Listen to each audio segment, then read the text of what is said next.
আজকে একটা খবর পড়ে ভালো লাগলো, সেটা হচ্ছে ইসরায়েলি বিমান হামলার মোক্ষম জবাব দিল ইয়েমেন।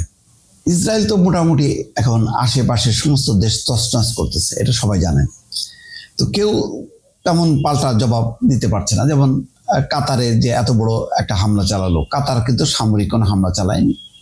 কাতার কি করলো, সমস্ত মুসলিম রাষ্ট্রকে নিয়ে তারা কনফারেন্স করলো, সেখানে নিন্দা করলো, আইনি পদক্ষেপ নেবে, সম্পর্ক স্থগিত রাখবে, এই সমস্তগুলো।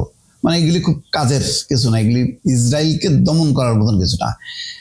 এবং যত বেশি পশ্চিমা দেশগুলো সাপোর্ট দিচ্ছে, স্বাধীন ফিলিস্তিন রাষ্ট্র গঠন করার জন্য স্বীকৃতি দিচ্ছে, তখন কিন্তু ইসরায়েল আরো ভয়ঙ্করভাবে হামলা চালাচ্ছে এবং গাজার একেবারে সিটিতে, যে শহরে যে ধ্বংসযজ্ঞ চালাচ্ছে, ঘর বাড়ি দালান করা মানে একদম মাটির সাথে মিশাই দিচ্ছে, মানুষ মারা যাচ্ছে, দক্ষিণ দিকে পালা যাচ্ছে, সেই পলায়নরত গাজাবাসীর দিকেও তারা ক্ষেপণাস্ত্র হামলা করছে। এইরকম অবস্থায় যখন হামাস বলতে গেলে এক ধরনের পর্যদুস্ত, ইয়েমেন কিন্তু ছাড়ছে না। কালকের যে ঘটনা ঘটছে, যে তারা 12টি বিমান হামলা চালায়, সেখানে 8 জন নিহত হয়েছে, 142 জন আহত হয়েছে। এইটা যখনই কি তারা এটা হামলা করছে, সাথে সাথে কিন্তু ইয়েমেনের হুতি নিয়ন্ত্রিত যে সামরিক বাহিনী, তারা পাল্টা হামলা চালাচ্ছে। সেখানে বলা হচ্ছে যে এই অভিযানে একাধিক ওয়ার হেডযুক্ত হাইপারসনিক প্যালেস্টাইন 2 ব্যালিস্টিক ক্ষেপণাস্ত্র দিয়ে ইসরায়েল অধিকৃত ইয়াফা অঞ্চলের, অর্থাৎ তেল আবিবের একটা অঞ্চল, কয়েকটি সংবেদনশীল লক্ষ্যবস্তুতে আঘাত হানা হয়েছে।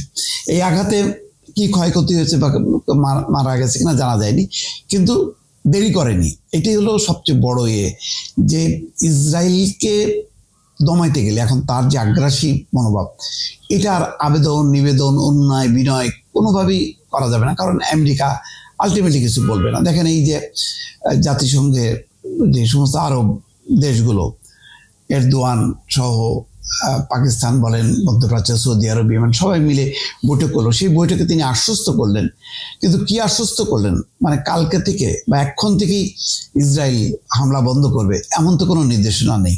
কিন্তু ইয়েমেন কিন্তু ভয়ঙ্কর, তারা কিন্তু ছাড়ছে না।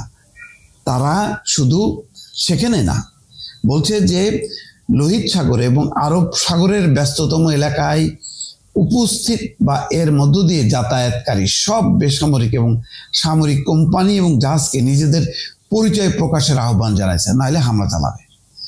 ইয়েমেনি বাহিনী জোর দিয়ে বলছে দেশের প্রতিরক্ষা এবং গাজার প্রতি সমর্থনের অংশ হিসেবে তারা ক্রমবর্ধমান হারে আরো অভিযান চালাবে, যতদিন না ইসরায়েল গাজায় আগ্রাসন এবং অবরোধ বন্ধ করছে। দেখেন অবস্থা কতখানি তাদের মানে সাহস শক্তি, যে এত দুর্বল অবস্থায় সামরিক তাদের শক্তি ইসরায়েলের তুলনায় কিছুই না।